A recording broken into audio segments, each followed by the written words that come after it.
bonjour et bienvenue, bienvenue en route vers les fêtes, bienvenue pour ouvrir cette cinquième case du calendrier de l'Avent. J'espère que tout le monde va bien, que vous avez passé une belle et douce nuit et je suis ravi bien évidemment de vous retrouver ce matin encore.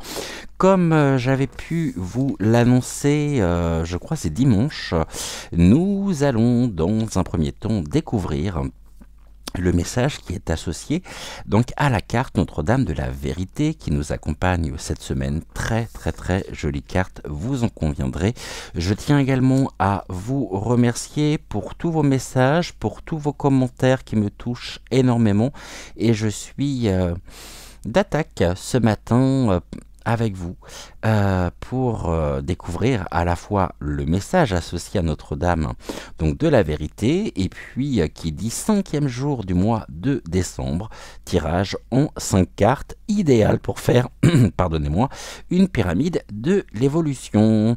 Bon café, bon thé, bon petit déjeuner, bonne ricorée, bon lait chaud. Vous pouvez bien évidemment vous installer bien confortablement dans votre canapé, dans votre fauteuil, dans votre lit ou tout simplement à l'endroit auquel vous avez l'habitude de vous installer pour suivre les émissions. Et puis je souhaite également plein de courage à celles et ceux qui sont déjà sur le chemin du travail. Je pense que vous aurez remarqué également que la vidéo de notre calendrier de l'Avent sort tous les jours à 7h30, je pense qu'on va maintenir cet horaire et j'espère en tout cas que pour certains ou certaines qui avaient l'habitude de suivre Bienvenue à la rencontre de votre destinée, l'horaire n'est pas trop tard par rapport à votre emploi du temps. Si c'est le cas, n'hésitez pas à me le faire savoir en commentaire de façon à ce que je programme l'émission plus tôt. Pas le chien de Disney, mais vraiment plutôt au niveau de l'horaire. Notre-Dame de la Vérité qui nous accompagne cette semaine. Très jolie carte qui parle énormément, enfin qui me parle aussi, comme chacune des cartes, toutes les semaines. Nous avions découvert le message de notre Mère universelle, donc je crois que c'est dimanche. Oui, c'est ça, c'est dimanche. Et aujourd'hui, nous allons découvrir donc le message qui est associé à la carte. Vous pouvez bien sûr tenter de faire le vide pour accueillir le message, faire le vide en vous, prendre une grande respiration d'amour et rejeter toute la tension au loin pour pouvoir être dans de bonnes dispositions pour accueillir donc et découvrir le message associé à Notre-Dame de la Vérité. Vous pouvez également fermer les yeux si vous le souhaitez et découvrons sans plus attendre le message de Notre-Dame de la Vérité. Notre monde change, influencé par les transformations qui se manifestent ici déjà en vous au fur et à mesure de votre croissance spirituelle. Le changement en cours est une élévation de votre fréquence énergétique. Vous constatez peut-être que vous ne pouvez plus supporter des choses que vous aimiez auparavant. Vous ne pouvez plus vous intégrer à l'ancienne vie de la même manière, bien que la nouvelle vie ne soit pas encore totalement ancrée.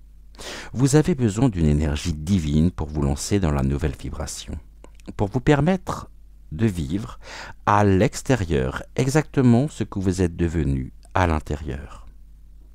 Vous êtes sur le point d'amener totalement et complètement votre monde intérieur dans votre monde extérieur. Et c'est un moment où les mondes peuvent s'entrechoquer. Les anciennes vérités doivent laisser la place aux nouvelles et vous devez accepter le changement pour pouvoir vivre dans votre nouvelle vérité. Cet oracle nous apporte du réconfort et des conseils. Il nous encourage à honorer nos vérités, principalement à être aussi sincères que possible avec nous-mêmes. Il nous arrive parfois de cacher la vérité de ce que nous ressentons, même à nous-mêmes, parce que nous craignons les conséquences que pourrait entraîner notre honnêteté. Nous pouvons par exemple craindre de perdre une relation ou un travail. Nous pouvons avoir peur de heurter quelqu'un ou qu'une personne pense du mal de nous. Nous pouvons aussi avoir le désir de contrôler la manière dont les autres nous perçoivent, au lieu de nous montrer honnêtes et de courir le risque d'être critiqués ou sujets à la désapprobation. Quand Notre-Dame de la Vérité apparaît, il nous est demandé de courir le risque de prendre et de nous ouvrir, d'être aussi réels et authentiques que possible avec nous-mêmes, et de ne pas avoir peur de laisser partir quelque chose ou quelqu'un. Il ne s'agit pas de savoir si si une situation ou une personne est mauvaise, mais de comprendre qu'elle n'est tout simplement pas bonne pour nous, ou nous pour elle. Nous pourrions être surpris de voir comment la vérité peut transformer une situation impossible et faire naître la guérison et la proximité. Là où nous craignons que la vérité détruise une relation, il arrive souvent qu'elle lui redonne une nouvelle vie. Cet oracle apporte de nombreux messages. Notre fréquence vibratoire s'élève et en conséquence entraîne des mutations dans notre monde physique. Accueillez-les et gardez le cap, car ces changements sont naturels et utiles pour tous ceux qui sont impliqués, même si cela entraîne de la souffrance pendant quelque temps, au moment où vous lâchez prise et affrontez l'inconnu. Notre-Dame de la Vérité est toujours avec nous et nous protégera au cours de tous les changements si nous respectons notre vraie nature. Un autre message nous dit que bien que nous puissions à certains moments surprendre les gens par des comportements inhabituels, et qu'ils ont conclu que nous ne sommes plus nous-mêmes, nous ne devons pas nous en inquiéter. Peut-être veulent-ils simplement dire que nous ne ressemblons plus à la personne qu'ils ont connue. Ce n'est pas du tout négatif. Nous avons le droit d'agir comme la personne que nous sommes vraiment, ou que nous commençons à devenir parce que nous grandissons. Notre vérité nous demandera de changer, parfois profondément et radicalement, parfois simplement et subtilement, en fonction de ce qui se passe à l'intérieur de nous. Faites-lui confiance. Enfin, si nous avons été la victime de commérages, de mensonges, d'attaques, de déceptions, ou si nous sommes dans une situation où nous savons que ce trame de sombres transactions ou activités qui entraînent de la souffrance pour les autres, prions Notre-Dame de la Vérité, Mère Marie, qui nous aime de manière inconditionnelle pour qu'elle nous protège. Prions pour que sa présence apporte de la lumière de la vérité dans cette situation, pour le plus grand bien de tous. Ne pensons pas qu'elle nous demande de devenir un milicien de sa justice. Elle a un grand nombre de méthodes et de recours à sa disposition, mais écoutons notre cœur et notre vérité et agissons en conséquence. Notre simple présence dans ce lieu, le cœur imprégné de prière, permettra à sa guérison de se manifester. Cependant, honorons également tout conseil que nous pourrons tirer d'une telle situation au moment opportun. Si l'accès à nos vérités nous paraît parfois difficile, peut-être parce qu'elles n'ont pas été reconnues ni validées quand nous étions enfants, ne vous inquiétez pas, car cet oracle apporte le message qu'une guérison se manifeste en nous actuellement afin de nous permettre d'accéder à notre propre vérité. Nous sommes encouragés à pratiquer régulièrement le processus de guérison suivant, 2 ou 3 fois par semaine, voire quotidiennement, au cours des 3 prochaines semaines, pour soutenir ce processus. Il nous est aussi suggéré de prendre un peu de temps pour noter nos impressions dans un journal. Cela nous aidera à approfondir nos sentiments et vérités plus régulièrement. La mère nous dit que le temps et les efforts que nous consacrons à nos vérités valent la peine. Et nous verrons jeudi le processus de guérison et d'affirmation. Je vous laisse méditer sur les paroles de ce message associé à la carte de Notre-Dame de la Vérité personnellement, il me parle énormément. J'espère que c'est le cas également pour vous. Nous allons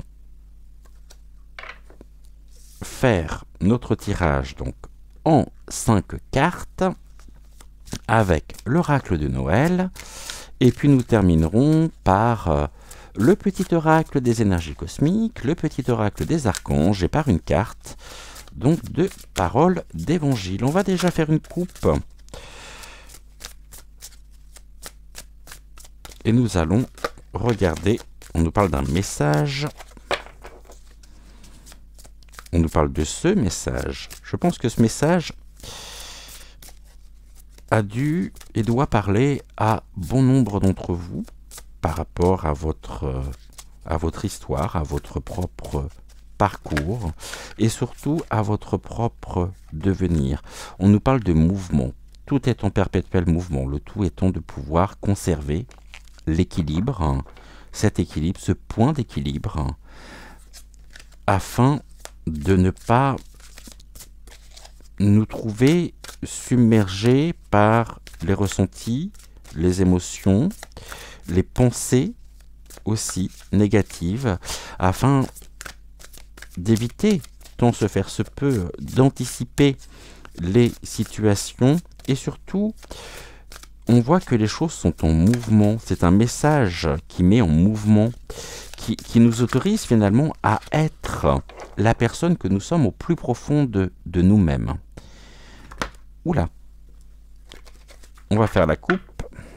On nous parle de la persévérance. Bien sûr, la persévérance est importante. Nous devons persévérer dans nos efforts. Nous devons peut-être aussi fournir certains efforts pour suivre la voie de notre cœur, suivre et incarner notre vérité pour être en totale adéquation avec ce que nous pensons. Alors vous allez me dire, oui, mais toutes les vérités ne sont pas bonnes à dire. Ce qui n'est pas faux. Il y a aussi... la vérité peut être assez cruelle, assez dure parfois. Et on va bien sûr mettre beaucoup de rondeur. Nous allons, d'une certaine manière, préserver les personnes autour de nous. Nous allons, en leur cachant peut-être la vérité. Le plus important étant d'être honnête avec soi, avec soi-même. Il y a des exemples très précis, qui peuvent venir à l'esprit. On va préserver la personne. Admettons, vous rencontrez une mère qui vient d'accoucher, vous trouvez l'enfant particulièrement laid, vous n'allez pas lui dire ah, mais il est gentil, mais alors qu'est-ce qu'il est moche.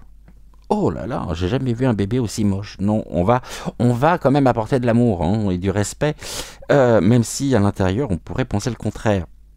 Ça vaut dans toutes les relations sociales. Et c'est bien normal. Mais persévérons pour trouver les paillettes, pour mettre des paillettes dans nos vies. Les paillettes, je vous rappelle, je vais vous redonner l'affirmation positive qui est associée à cette carte, donc la carte 33, les paillettes, c'est je mets des épices dans ma vie. Eh ben oui,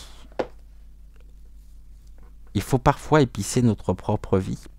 Faire preuve de persévérance, mais toujours garder le chemin, la ligne directrice, notre propre chemin de vie, nos objectifs aussi de vie, qui nous dirigent en même temps vers le lieu, vers la maison, vers ce lieu où nous sommes bien, où notre âme est en paix, où notre mental arrive à se tempérer. Je vous rappelle que notre mental ne doit pas déterminer finalement notre manière d'être, car notre mental est un outil. Notre mental est un serviteur et notre serviteur. C'est à nous de trouver les outils nécessaires pour faire preuve de persévérance tout en savourons pleinement ce que l'on pourrait appeler les épices, ce qui vient rehausser un plat, ce qui vient rehausser une fragrance, ce qui vient... trouvons justement le courage, l'énergie nécessaire pour nous mettre en mouvement. On pourrait peut-être également me dire qu'il faut faire preuve de persévérance pour pouvoir vivre certains moments dans la joie, dans le partage. Et pour cela, ça nous oblige aussi à dépasser nos propres peurs. Car lorsque nous anticipons un certain nombre de choses, cette réalité anticipatoire existe déjà quelque part. Nous l'avons créée. Alors faisons preuve de persévérance pour mettre des paillettes, des poussières d'étoiles dans nos yeux et toujours relever, je dirais, notre propre niveau énergétique, notre propre vibration à l'unisson, afin d'embrasser pleinement notre vérité. Tout n'est pas simple, hein. Un chemin de vie n'est jamais simple, mais il est riche d'un enseignement qui forme vraiment, je dirais, intrinsèquement qui nous sommes au plus profond de nous-mêmes. Et quand nous pouvons avoir la chance, je dis bien la chance, d'incarner ce pourquoi nous avons décidé de venir dans ce plan matériel, alors là, quel défi, quel bonheur et surtout quel miracle il peut y avoir à trouver sa propre voie, à trouver le sens même de sa propre existence. Pour ça, nous devons vraiment trouver le point d'équilibre nécessaire pour avancer avec détermination, en persévérant, en redoublant peut-être aussi d'efforts à certains moments, mais tout ceci est combien important. 5 décembre, 5 cartes, et nous continuons, et nous prendrons bien sûr la carte finale. Alors, on nous parle de quoi? Des cycles. Tout est une question, bien sûr, de cycle. Il y a un début, il y a un milieu, il y a une fin. Nous vivons au quotidien des renouveaux, des commencements, des fins aussi. Et nous devons l'accepter. Nous ne devons pas lutter contre les choses qui se terminent. Et puis, nous évoluons également dans cette ascension à la fois en rapport avec l'épanouissement personnel, en rapport avec notre évolution spirituelle par cycle, par palier. Les influences également des lunes, des lunaisons sont très importantes sur notre tempérament, sur les prises, en même temps, je dirais, sur les prises de conscience d'un certain nombre de situations, d'événements, le cycle. Tout est une question de cycle. Il y a un début, il y a une fin, et puis il y a nous, qui devons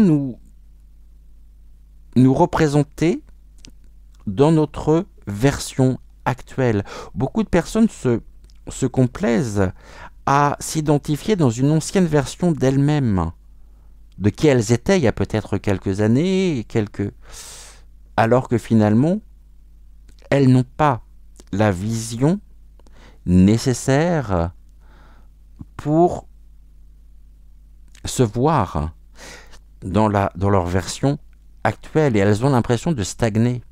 Forcément parce qu'elles s'identifient à des choses passées qui n'ont plus raison d'être. Le cycle, les cycles, toute notre vie, nous vivons des débuts, des développements et des fins qui nous mènent vers un autre plan, qui nous mènent vers un autre palier. Le cycle, tout est une question de cycle. Nous pouvons être fiers du chemin parcouru, du chemin que nous avons de nos histoires de vie. Il y a la fierté. Alors la fierté qui n'est pas... c'est l'estime de soi. La fierté, c'est l'estime de soi. Ce n'est pas du narcissisme, même s'il en faut du narcissisme. Mais on n'est pas dans quelque chose, dans une fierté telle que l'on se prend pour ce que l'on n'est pas, qu'on se prend pour beaucoup plus important qu'on est. Bien sûr, on peut avoir de l'autodérision par rapport à ça. J'évoquais il y a quelques jours en arrière que par rapport donc au nouvel appartement, un jour il y aurait peut-être une plaque de rue sur laquelle il serait noté ici a vécu le célèbre médium, vous savez, comme ces plaques historiques. La fierté quand même, il y a une forme de fierté. Heureusement, on peut être fier du chemin que nous avons parcouru, on peut être fier des défis que nous avons relevés, des peurs que nous avons affrontées, de ce chemin qui nous a menés là où nous sommes. Le cycle. Nous sommes fiers aussi des personnes qui nous entourent, des personnes que nous avons choisies. Et nous sommes fiers également d'avoir mis des termes, d'avoir mis une fin sur des choses qui ne nous correspondaient plus, qui ne nous correspondaient pas. Et c'est ce que le message de l'oracle de Marie, donc Notre-Dame de la Vérité, nous invite à concevoir, vraiment à concevoir, non pas avec le mental, mais avec le cœur, la fierté. Nous pouvons être fiers des cycles que nous avons parcourus pour arriver jusqu'ici. On nous parle du rituel. Le rituel, bon, on en parlait, je crois c'est hier, le rituel c'est la tasse de thé, c'est la fluidité, c'est la clarté, le rituel. On a tous des petits rituels. Tiens, ça me fait penser d'ailleurs que j'ai oublié le rituel de la cannelle le 1er décembre. Mais le rituel, on a des rituels qui nous conviennent, des rituels qui peut-être aussi que nous associons à des débuts de cycle. Regardez un rituel tout simple, le rituel de la cannelle le premier de chaque mois, pour l'abondance, pour la prospérité dans le foyer. Des rituels, ça peut être des petites formules magiques. Il y a tout un art, il y a tout un savoir-faire derrière ça, qui nous symbolise, qui nous caractérise. Et les rituels sont importants. Mais tout dépend du degré d'importance qu'on leur accorde. Voyez, ici on nous dit, grâce à mon rituel, je me sens plus vivant, beaucoup plus vivant. On nous invite à créer et à trouver le rituel qui pourrait nous convenir, qui nous correspond, qui doit être court et simple à retenir. On pourrait prendre par exemple le temps de faire certains gestes, de dire certaines phrases que nous aurons choisies. En procédant de cette manière, nous ressentons combien nous sommes connectés finalement à la vie, à nous-mêmes, à quelque chose qui dépasse les actes quotidiens. Et lors de ce rituel, nous pouvons exprimer les demandes de notre cœur. Nous nous sentirons à la fois en sécurité, accompagnés, soutenus. Et nous pouvons répéter régulièrement ce rituel, car c'est en le pratiquant que nous en vivrons toute l'intensité. On nous dit bien sûr que la vie est précieuse d'une richesse infinie, et c'est une carte, la carte du rituel, qui nous propose de l'honorer en créant justement un rituel. Un rituel est une suite d'actions répétées toujours de la même manière, qui célèbre le côté profond de la vie. Un rituel, finalement, est plus qu'une simple routine, parce qu'on y met une intention. On considère le moment comme étant important, spécial, sorti du quotidien, un moment intense. 2 exemples cités dans le livret vont nous permettre de comprendre. Souvent, les parents de jeunes enfants créent un rituel pour le moment du coucher. Ils donnent un biberon tout en câlinant leur enfant, puis le conduisent calmement dans sa chambre, où ils liront une histoire avant de répéter toujours les mêmes mots et les mêmes gestes. C'est un moment d'exception, un moment fort. Le lien parent-enfant est intense. Le lien grand-parent-enfant est intense aussi. Et la répétition des mots, des gestes, chaque soir est sécurisant et donne une profondeur à l'instant. Il en est de même lorsque les Japonais pratiquent la cérémonie du thé. Les gestes ancestraux sont toujours pareil, tout se fait au même rythme. On nous parle du cycle, hein. Les actions suivent le même ordre. Le moment est empreint de respect et de solennité. Grâce au rituel, nous vivrons notre vie à un niveau plus intense. Nous nous relierons à l'âme du monde. Me vient un souvenir personnel en parlant du lien parent-enfant. J'avais un rituel quand j'étais finalement enfant. Vous voyez, on parlait des épices tout à l'heure. Mes grands-parents maternels habitaient une maison en Seine-et-Marne. J'y ai passé beaucoup d'années pendant les vacances. J'ai eu la chance de vivre très très proche de mes grands-parents, que ce soit paternels ou maternels, puisque mes grands-parents paternels habitaient juste en face de ma maison. On partageait la même cour. Et mes grands-parents maternels, un week-end avec mes parents, c'est nous qui allions leur rendre visite, et puis le week-end d'après, c'est eux qui venaient.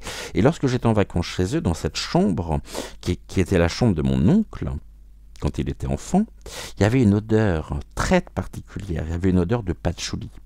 D'où mon amour pour le patchouli aussi. C'est une odeur que j'affectionne tout particulièrement. Et le matin, quand je me réveillais, j'appelais ma grand-mère pour qu'elle vienne. Et ma grand-mère me chantait le matin « Louis-tu » Et elle arrivait à la fin en venant me faire de gros bisous. Et c'était un moment tellement beau. Les moments partagés avec elle, les moments où elle et moi, nous étions ensemble. Et elle me montrait, elle me lisait des histoires avec des livres pop-up. Vous savez, les livres en relief.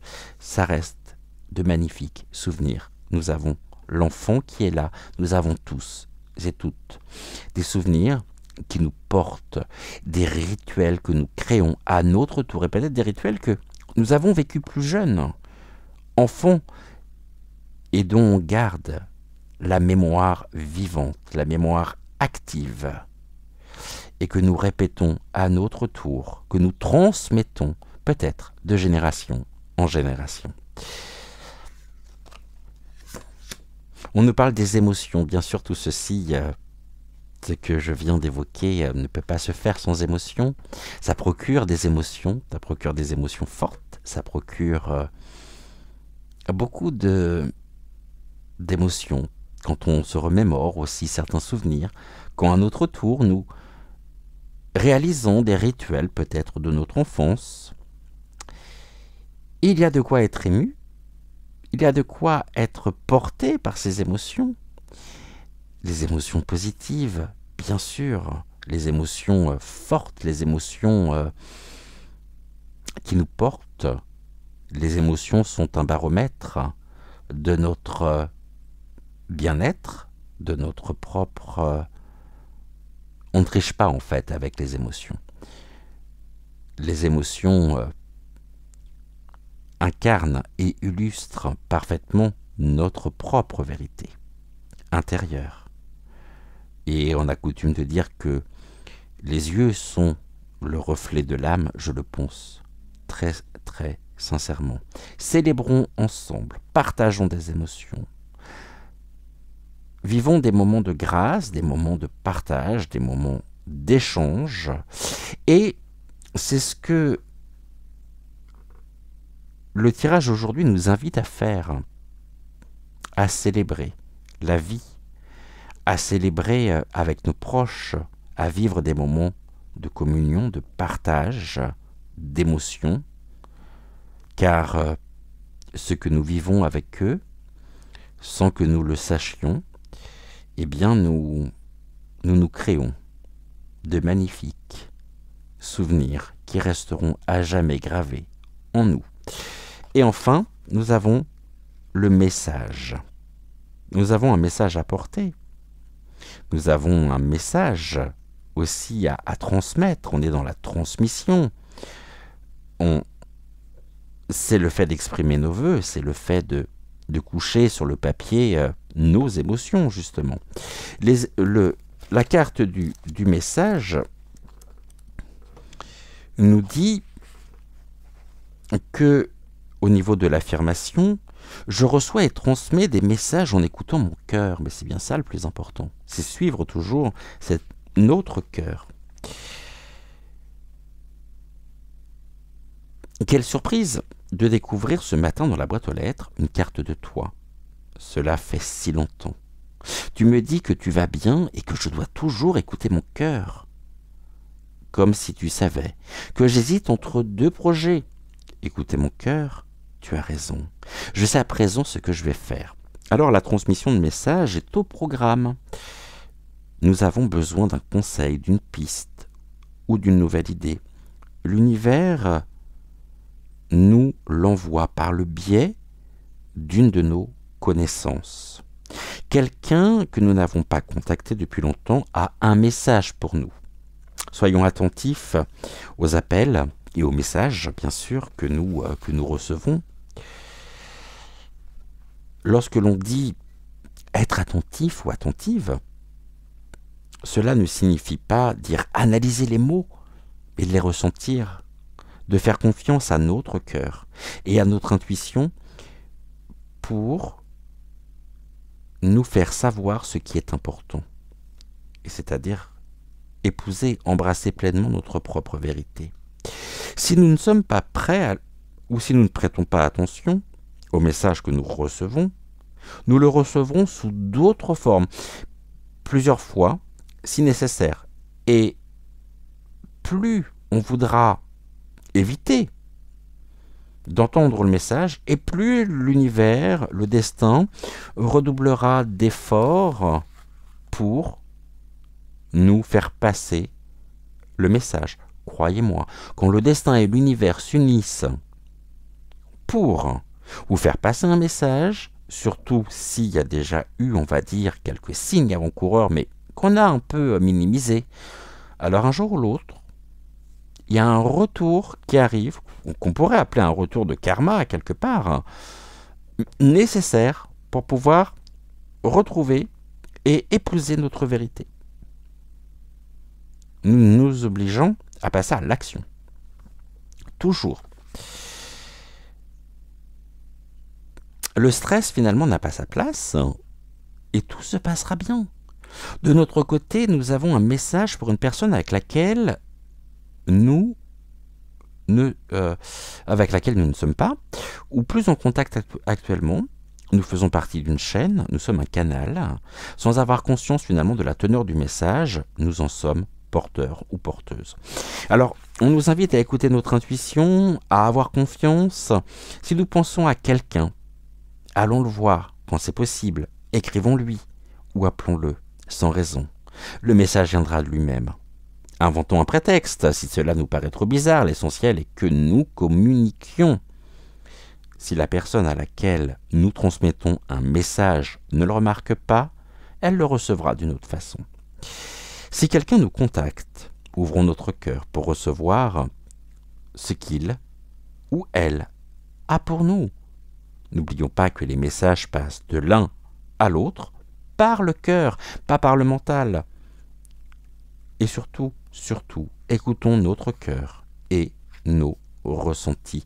Ne luttons pas contre nos émotions. Il y a peut-être justement aujourd'hui, vous pourriez avoir le message d'une personne chère, vous pourriez peut-être penser à quelqu'un de très cher avec lequel vous n'avez peut-être pas forcément d'échange depuis un certain temps.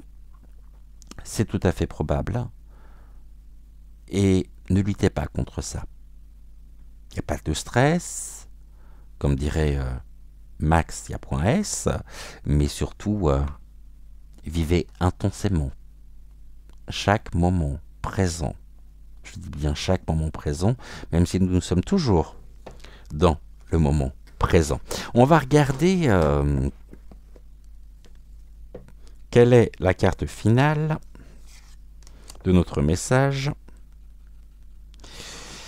Alors, nous avons la carte 50, la carte 29, 41, 1, 14, ça nous fait 135. Et c'est la carte 9. Alors, retenez bien, la carte 9, pour aujourd'hui, inscrivez-la quelque part. je vais noter de mon côté tout de suite. Donc 5 décembre, carte 9. Le 5 décembre, c'est la carte 9. Quelle est cette carte? Alors, la carte 9.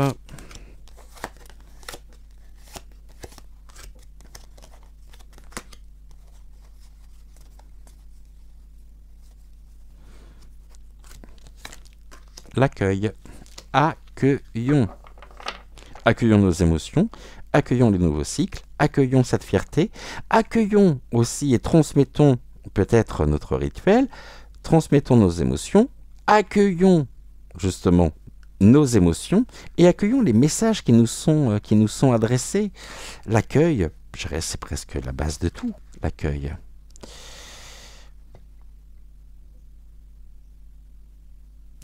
Et la carte de l'accueil fait résonance avec la carte de Notre-Dame par rapport au message.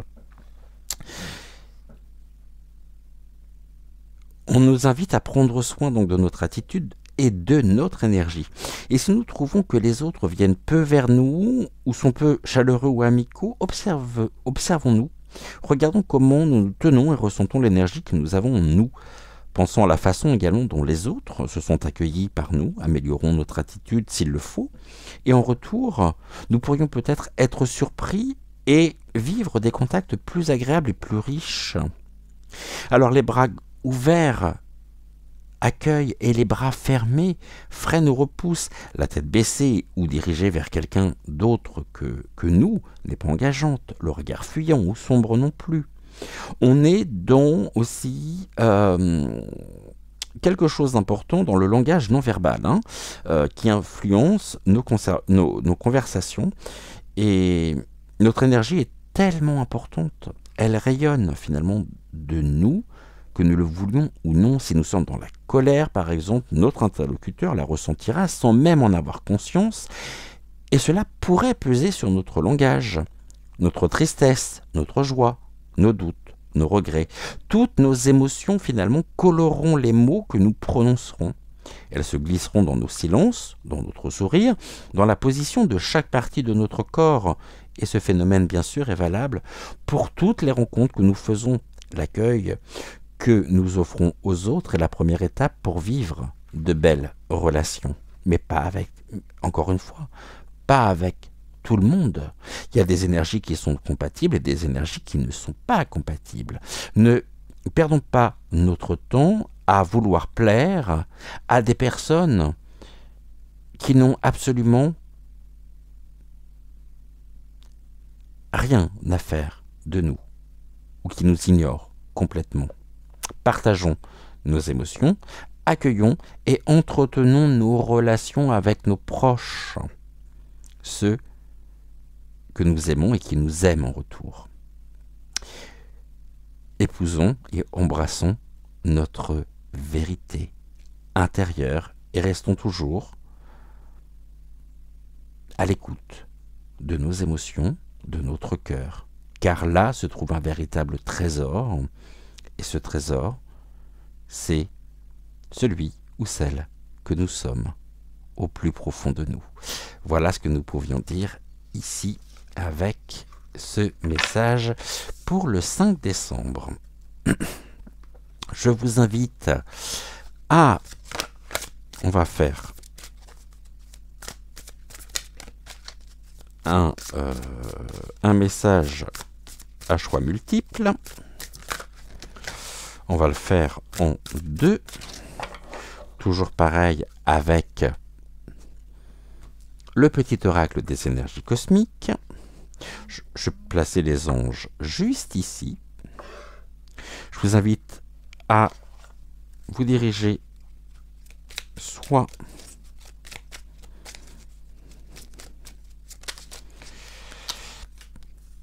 vers l'ange de gauche,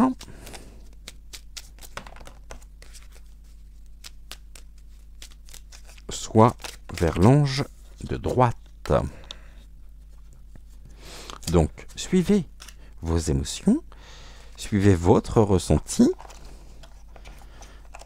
pour vous diriger soit vers la carte de gauche, soit vers la carte de droite. On va associer la carte du petit oracle des énergies cosmiques avec une carte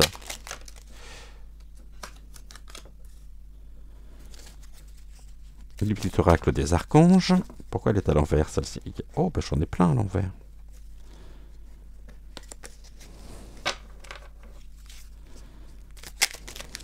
Ok, toi tu veux... Ouais, non, il y en a deux. J'en voudrais juste une si c'est possible. Deux, bah viennent par deux. Ah, non. Donc, voilà. Et on va également prendre une carte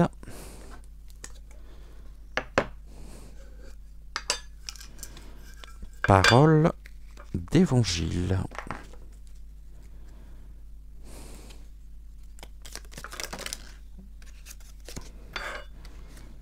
Elles sont dissipées les cartes ce matin.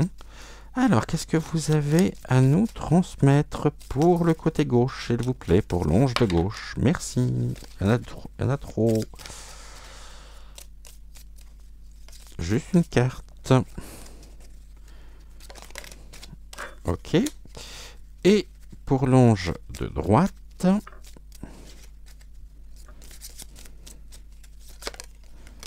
ok, la voici.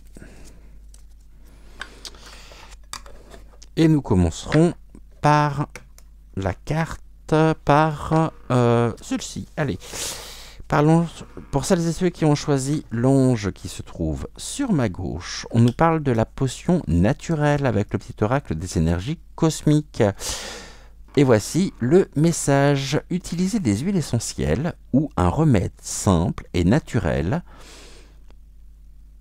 peut t'aider en ce moment. Donc, utiliser des huiles essentielles ou un remède simple et naturel peut t'aider en ce moment. Nous sommes avec l'archange Raguel qui nous parle d'énergie et de vitalité. Voici ce qui est mentionné. Et vous noterez à quel point les deux cartes sont complémentaires. Si vous ressentez une baisse de forme ou de motivation dans vos activités et que vous avez besoin d'un montant, faites appel à l'archange Raguel qui sera rebooster votre énergie vitale pour vous permettre de retrouver force et dynamisme. Alors soit par les huiles essentielles, soit par un remède simple et naturel afin de rebooster votre énergie vitale afin de retrouver justement force et dynamisme. Potion naturelle, archange Raguel pour celles et ceux qui ont choisi donc le côté gauche. Et avec parole d'évangile, nous sommes avec l'évangile selon saint Luc, chapitre 1, verset 37. Car rien n'est impossible à Dieu.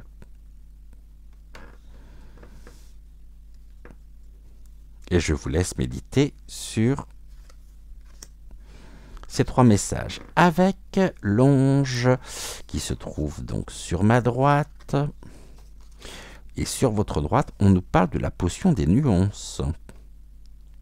Tout est une question de nuance et d'équilibre. Adopte cette notion. Nous sommes avec l'archange Gabriel qui nous parle de l'innocence de l'enfant. Ça brille, pardonnez-moi. L'archange Gabriel t'aide à éveiller ta conscience en guérissant ton âme avec douceur et amour. Autorise-toi à prendre de la hauteur vis-à-vis de la situation présente et à l'observer à travers les yeux innocents d'un enfant. Potion des nuances, l'innocence de l'enfant par l'archange Gabriel, par son message. Et enfin, avec parole d'évangile, nous sommes avec la prière...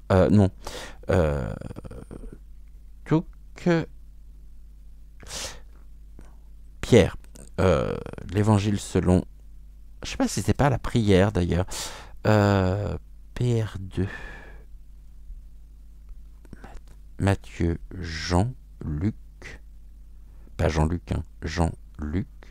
L'évangile selon saint Pierre. Non, il n'y a pas l'évangile. C'est la prière 2, verset 1. Mon fils, accueille mes paroles. Garde précieusement mes préceptes. Et on nous parle également encore ici de rituel. Hein, les préceptes. Mon fils, accueille mes paroles, garde précieusement mes préceptes. Je vous souhaite une excellente journée. Gratitude, gratitude, gratitude à l'archange Raguel et à l'archange Gabriel. À mon mari également pour ce magnifique message. Et puis on se retrouve bien sûr demain pour le 6 décembre, le jour de la Saint-Nicolas, fête qui est très très chère à mon cœur, tout simplement parce que déjà j'ai beaucoup de souvenirs de la Saint-Nicolas en Alsace, et puis surtout parce que ma grand-mère maternelle dont je vous parlais tout à l'heure s'appelait Nicole. Donc je ne sais pas si on a des Nicole au niveau des abonnés. Est-ce que vous... J'ai pas le souvenir d'avoir vu une Nicole, mais en tout cas demain, la Saint-Nicolas. Et en attendant, je vous souhaite une excellente journée. Prenez soin de vous, prenez soin de vos proches. Profitez également pleinement du temps qui vous est donné, du temps que vous pouvez avoir également pour vivre intensément et pleinement vos émotions en incarnant votre véritable, je dirais, vérité. Je vous embrasse, je vous dis à demain et merci encore une fois d'avoir été au rendez-vous ce matin pour la 5e case de notre calendrier de l'Avent.